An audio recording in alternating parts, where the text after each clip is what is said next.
In the cold, steel-end glass heart of Seoul's underworld, everyone knew the name Ji-Hoon Park. He was a man who didn't just command empires, he crushed souls. But the night he dragged a trembling, clumsy maid named Zora Vance into his private sparring ring, he made the first fatal miscalculation of his life. He thought he was toying with a frightened mouse who had broken a priceless vase. He didn't see the specific way her weight shifted perfectly to her heels when he grabbed her arm. He didn't notice the thick, yellowed calluses on her knuckles, hidden beneath the lace of her cuffs. Ji-Hoon didn't know that the woman shaking in the oversized apron wasn't afraid of his temper. She was afraid of the Black Knight, the ruthless professional boxer she had buried years ago. She wasn't praying for mercy. She was praying she wouldn't stop holding back. Because in Zora's world, when the mask slips, people don't just get hurt. They break. The predator was about to become the prey. The air inside the Park estate smelled of expensive white tea, ozone, and a specific kind of terror, the kind that vibrates silently before a storm. This was Ji-Hoon's domain, a world where his word was law and his arrogance was a loaded gun. He was about to pull the trigger, unaware that Zora Vance was the one holding the safety. Hello, family. Welcome to Afro's Seoul Mafia dynasty. Before we proceed to the story, I would love to know where you are watching from. Kindly drop it in the comment section and also subscribe to this channel. Now let's continue with the story. To the world of the Park estate, Zora Vance was a shadow with a feather duster.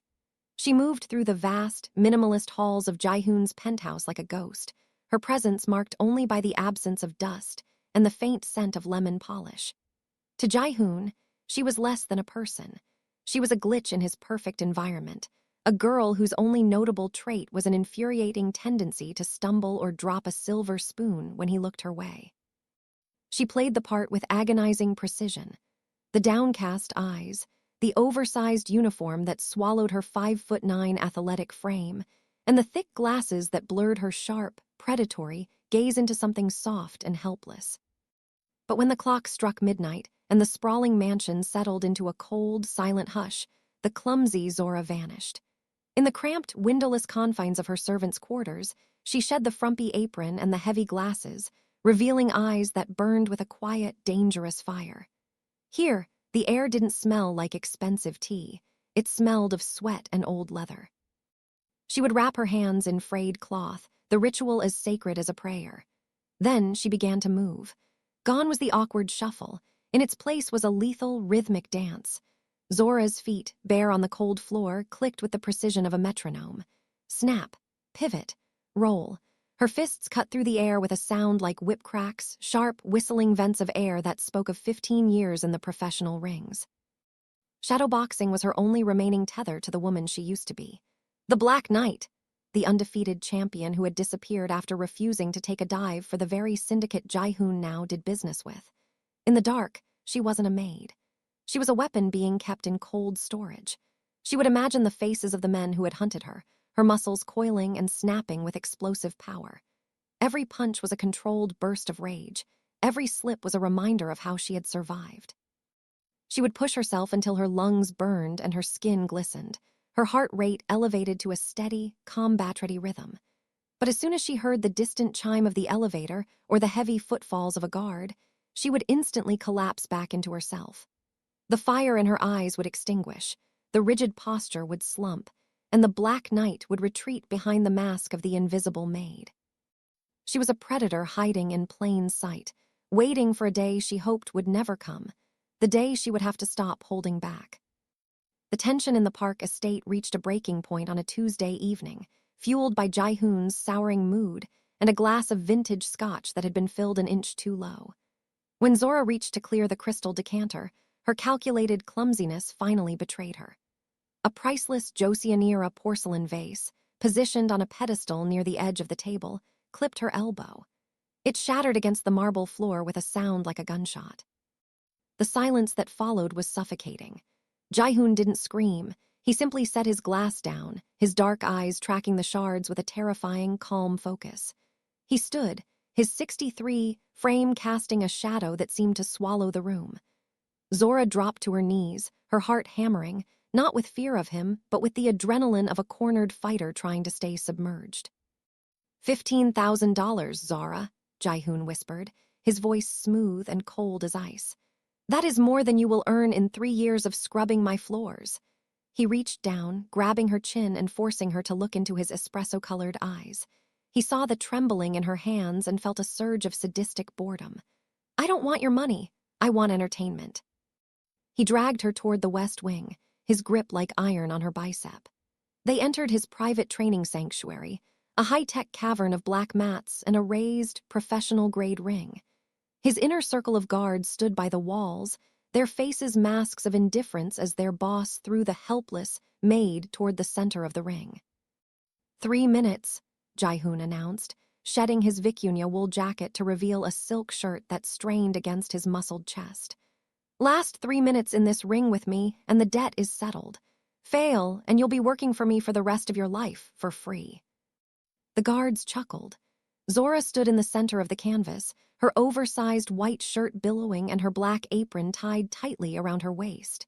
She looked utterly out of place, a domestic servant trapped in a gladiator's pit.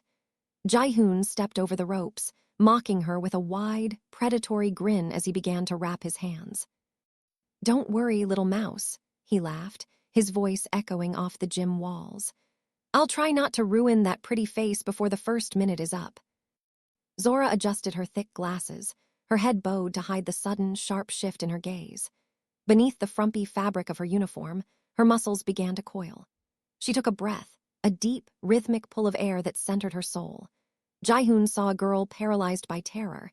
He didn't see the way her lead foot slid 2 inches to the left, or how her chin tucked perfectly behind her shoulder. He didn't know he had just invited the most dangerous woman in the country into his private cage. The buzzer echoed through the high-tech gym, signaling the start of a 3-minute execution. Ji-Hoon didn't wait. He lunged forward, his movements fueled by the arrogant assumption that Zora would simply crumble.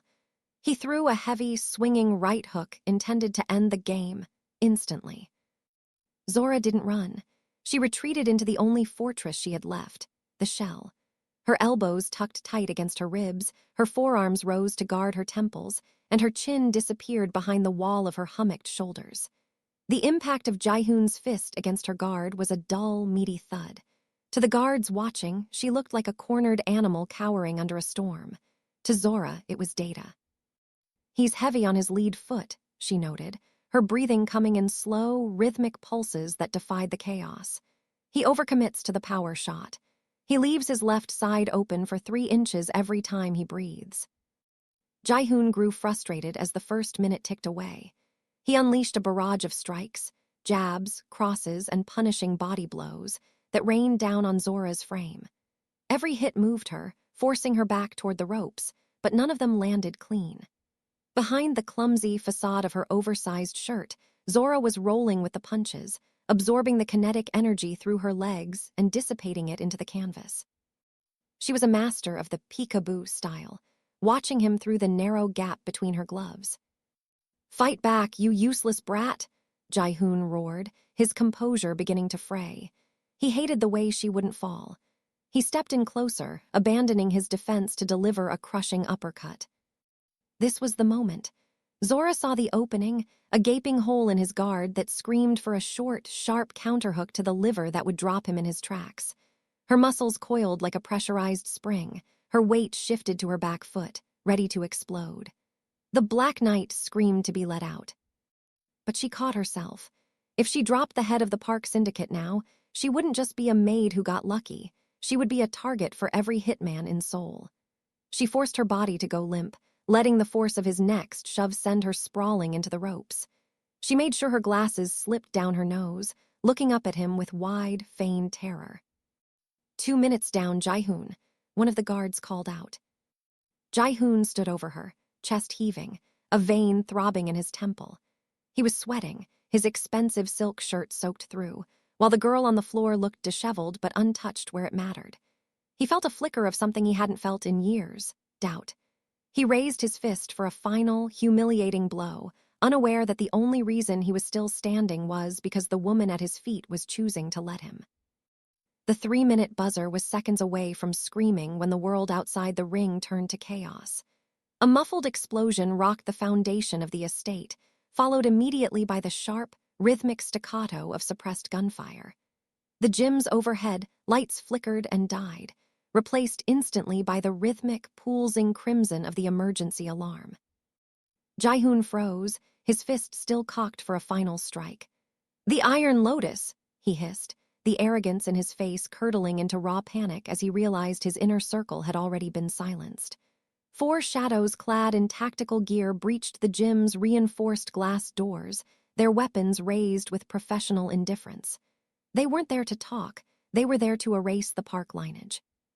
"Get down," Ji-Hoon shouted, more out of instinct than concern, as he lunged toward the corner of the ring for his own weapon. But he was too slow. The lead assassin leveled a submachine gun at Ji-Hoon's chest, his finger tightening on the trigger. In that heartbeat, the maid vanished. Zora didn't scream. She didn't cower. She reached up and ripped the thick, black-rimmed glasses from her face, casting them onto the canvas. With a single, fluid motion, she tore the strings of her heavy apron, letting the fabric fall like a discarded skin. Beneath it, her white shirt strained against shoulders that suddenly looked broad and lethal. She moved like a blur of lightning in a red fog. Before the lead assassin could fire, Zora launched herself from the canvas, clearing the ropes in a single, explosive leap. She landed in the red zone, the space where a long-range weapon becomes a liability. The assassin swung his barrel toward her, but Zora was already inside his guard. Her lead foot stepped deep, her hips swiveled with the force of a tectonic shift, and she delivered a short, vertical hook to the man's jaw. It wasn't a clumsy swing, it was a professional execution. The sound of the impact, a sickening, hollow crack, echoed above the alarms. The man's head snapped back, his helmet flying off as his lights went out instantly. He was unconscious before his body hit the floor. Zora didn't stop to admire the work. She pivoted on her heel, her eyes now cold, green, and terrifyingly focused. She snatched the falling submachine gun out of the air before it could clatter to the ground, spinning it toward the remaining 3 shadows. Ji-Hoon stayed paralyzed on the floor of the ring, his breath hitching in his throat. He looked at the woman he had called a mouse, standing over a fallen professional killer, her stance wide, her knuckles dripping with blood, and her gaze as sharp as a diamond. He realized then that the girl he had dragged into the ring to humiliate wasn't his victim. She was his only hope for survival. The crimson emergency lights continued to pulse, casting rhythmic, bloody shadows across the gym as the last of the hitmen slumped into unconsciousness. Zora stood in the center of the wreckage, her chest rising and falling in the slow, controlled cadence of a fighter who had barely broken a sweat. The silence that followed the gunfire was heavy, broken only by the hiss of the ventilation system and the frantic thudding of Ji-Hoon's heart. Ji-Hoon remained on the canvas, his expensive silk shirt torn and his hands still trembling. He looked at the carnage, 4 highly trained assassins neutralized in less than a minute by a woman he had spent months treating like furniture. As Zora turned her back to him to scan the perimeter, the torn fabric of her white uniform shifted. The movement revealed a stark, black ink silhouette on her right shoulder blade, a Black Knight chess piece, its edges sharp and uncompromising. Ji-Hoon's breath hitched. He wasn't just a mobster, he was a gambler, and he knew the legends of the underground circuits. "The Black Knight," he whispered, his voice cracking. "The girl from the Berlin pits, the one who refused the syndicate's fixed fight and vanished with 5 million of their blood money." Zora froze. She didn't turn around immediately. The clumsy maid persona was gone, replaced by a cold, vibrating stillness. When she finally looked over her shoulder, the thick glasses were gone. Revealing eyes that held a depth of trauma and lethal intent that made Ji-Hoon feel smaller than he ever had in his life.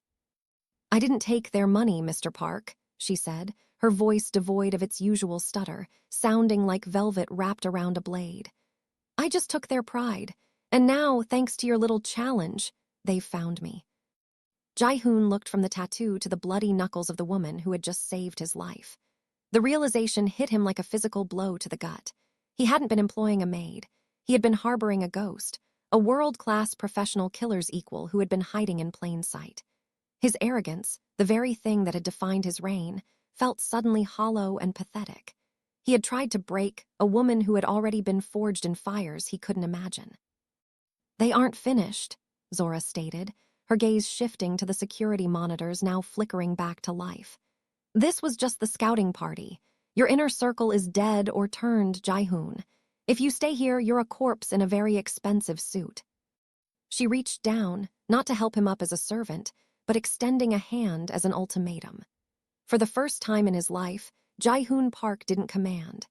He reached out and took the hand of the woman he had once mocked, realizing that if he wanted to survive the night, he would have to follow the lead of the Black Knight.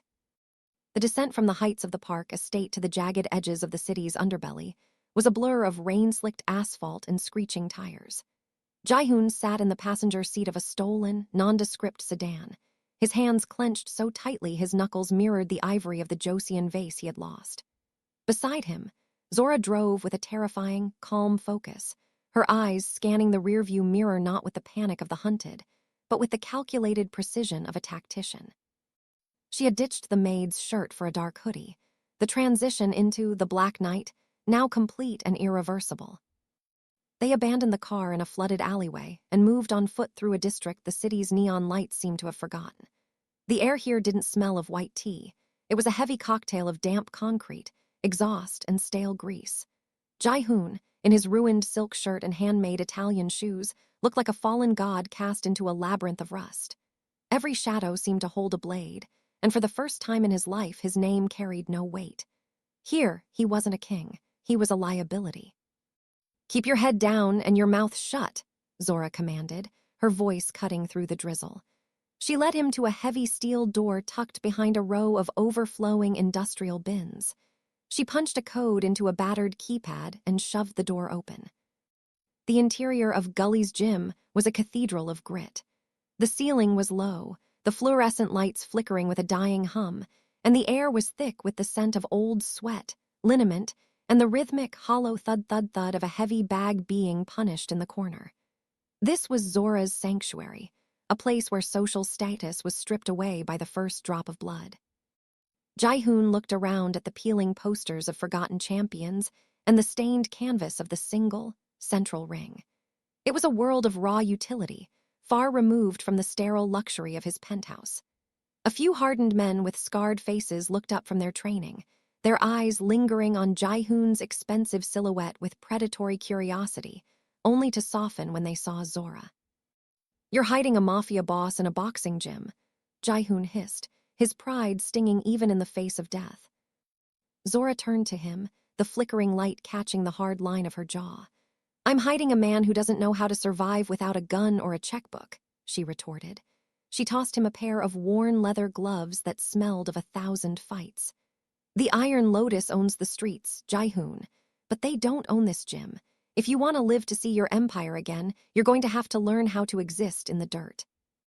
Ji-Hoon looked at the gloves, then at the woman who had transformed from his servant into his master. He realized then that the penthouse had been a cage, and this crumbling, stinking basement was the only place he might actually learn how to be powerful. The damp walls of Gully's gym felt like they were closing in on Ji-Hoon. He sat on a low wooden bench, watching a grainy news report on a flickering television mounted near the ceiling. His own face stared back at him, a headline declaring him dead or missing, while a man he had trusted as his left hand, a captain named Min-soo, was already being named as the interim head of the park syndicate. The realization didn't come with a roar, but with a cold, hollow ache. Min-soo hadn't just defected, he had orchestrated the breach. Every man who had stood in Ji-Hoon's shadow, every soldier who had bowed his head, had done so while counting the seconds until they could bury a knife in his back. "They didn't even hesitate," Ji-Hoon whispered, his voice barely audible over the rhythmic skipping of Zora's jump rope. "I gave them everything: wealth, territory, power." Zora didn't stop her rhythm. The rope whistled through the air, a blur of motion. "You gave them things to covet, Ji-Hoon. You never gave them a reason to follow you. Fear is a powerful leash, but it's a short one. Once the Iron Lotus offered them a bigger cage, they bit the hand that fed them." Ji-Hoon looked at his hands. They were soft, decorated with gold rings that now felt like weights. He remembered the ring back at the estate, how he had swung wildly at Zora, fueled by the ego of a man who thought his status made him a god. He saw her now, sweat-drenched and focused, a woman who had nothing but was clearly more powerful than he had ever been. "I've spent my life fighting with an army at my back," Ji-Hoon said, standing up. He walked toward the center of the gym, the floorboards creaking under his Italian loafers. He stopped 5 feet from Zora, the rope stilled. "Tonight, I saw you move. You don't fight to dominate. You fight to survive. You move like the air itself." He looked at the worn leather gloves she had tossed him earlier. For the first time, the Mafia King lowered his head. The arrogance that had been his armor for a decade shattered, leaving only a man who was tired of being a target. "My style, it's built on the assumption that I've already won," he admitted, his espresso-colored eyes meeting her piercing green gaze. "That's why I'm here in the dirt. Zora, fix it. Teach me how to fight when there is no one left to hide behind. Teach me how to be a ghost." Zora studied him for a long beat, searching for a trace of the old Ji-Hoon. She saw only the raw desperation of a student. She reached out, gripped the collar of his ruined silk shirt, and pulled him toward the heavy bag. "The first lesson is free," she said, her voice dropping to a lethal whisper. "Arrogance is a target. If you want to take back your throne, you have to learn how to hit it first." The training wasn't a workout. It was an exorcism. For 3 days, the concrete walls of Gully's gym bore witness to the systematic dismantling of Ji-Hoon Park. Zora showed him no mercy, treating him not as a fallen king or a benefactor, but as a lump of raw, unrefined clay. She stripped him of his expensive timepiece and his pride, forcing him into a pair of stained gray sweats that smelled of sweat and desperation. The first lesson was the most painful, the death of the ego. Every time Ji-Hoon tried to lead with a powerful, arrogant swing, the kind he had used to intimidate underlings, Zora vanished from his line of sight and reappeared with a stinging jab to his ribs or a sweep to his lead leg. He spent more time tasting the salt of the canvas than he did standing on it. "You're still fighting like you have a title," Zora's voice barked through the humid air, steady and relentless. "The Iron Lotus doesn't care about your family name. They care about the fact that you move like a tank when you should move like a ghost. Your arrogance is a target, Ji-Hoon. It's a bright red bull's on your chest." She forced him to shadowbox in front of a cracked mirror, making him watch his own flaws. She taught him the economy of force, the professional boxer's secret that power doesn't come from muscle, but from the ground, through the hips, delivered with the surgical precision of a scalpel. He learned to breathe in the heat of the struggle, to find the quiet center of the storm. He stopped trying to crush her and started trying to survive her. By the 3rd night, the transformation was visible. The puffiness of luxury had drained from Ji-Hoon's face, leaving behind the sharp, predatory lines of a man who had rediscovered his hunger. His espresso-colored eyes, once clouded with dismissive pride, were now clear and analytical. He moved with a new, quiet grace, his feet clicking on the floorboards in a rhythmic dance he had once mocked. In the final hour of the camp, Zora stepped into the ring and beckoned him forward. They sparred for 10 minutes in total silence, the only sounds being the scuff of leather on canvas and the sharp, synchronized vents of their breath. He didn't land a clean hit, but he didn't fall. He slipped her jabs and rolled with her hooks, his body finally listening to the logic of the fight rather than the demands of his ego. When Zora finally called a halt, Ji-Hoon stood tall, his chest heaving, his gaze steady on hers. He wasn't a boss anymore. He was a weapon. Zora reached out, adjusting the hand wraps on his bruised knuckles, her touch no longer that of a servant, but a general inspecting her finest soldier. "The king is dead," she whispered, her green eyes reflecting the dim gym lights. "Now, let's go show them what happens when the ghost returns." The reclamation of the Park Empire did not begin with a roar, but with the surgical silence of a blackout. At midnight, the power grid of the park headquarters flickered and died, plunged into the same rhythmic crimson emergency glow that had heralded the start of their descent. Ji-Hoon and Zora moved through the lobby like twin shadows. There was no hesitation in Ji-Hoon's stride. He moved with the economy of force Zora had beaten into him, neutralizing the perimeter guards with short, sharp strikes that required no wasted motion. Beside him, Zora was a blur of lethal grace. She had traded her maid's apron for tactical black, her hands wrapped and ready, the Black Knight finally fully unleashed. They reached the top floor, the double doors of the boardroom bursting open to find Min-soo and the leader of the Iron Lotus celebrating their premature victory. The traitors reached for their weapons, but they were facing a different version of Ji-Hoon Park. He disarmed the first man with a brutal, calculated efficiency, stepping aside to leave the center of the room to Zora. The Iron Lotus leader, a man built like a mountain of scarred muscle, rose from Ji-Hoon's chair with a dismissive sneer. He didn't see a threat, he saw a girl. He lunged with a heavy, unrefined haymaker, but Zora was already gone. She slipped the punch by a fraction of an inch, the wind of it whistling past her ear. Her counterattack was cinematic in its precision. She worked the body first, two lightning-fast hooks to the ribs that forced the giant to gasp and drop his guard. Then, she pivoted. Using the ground as her fulcrum, she unleashed a devastating vertical lead hook. The impact was the sound of a closing book, sharp, final, and absolute. The rival leader's head snapped back, his eyes rolling into his skull before he crashed through the mahogany table. Silence reclaimed the room. Ji-Hoon stood among his fallen betrayers, his breathing steady, his espresso eyes fixed on the remaining captains. He didn't look at them with the old, hollow arrogance, but with the terrifying clarity of a man who had earned his seat. He turned to Zora, who stood over the defeated leader, her knuckles red and her gaze unwavering. He didn't offer her a tray or a command. Instead, he pulled out the heavy velvet chair at the head of the table, the seat of the king, and gestured for her to take it. "The Empire has a new architect," Ji-Hoon said, his voice echoing with a steely, newfound respect. Zora sat, the Black Knight and the Mafia Boss finally standing as equals. The clumsy Maid was a memory, buried under the weight of the throne they had reclaimed together. The Predator and her partner had arrived, and the underworld would never underestimate a shadow again.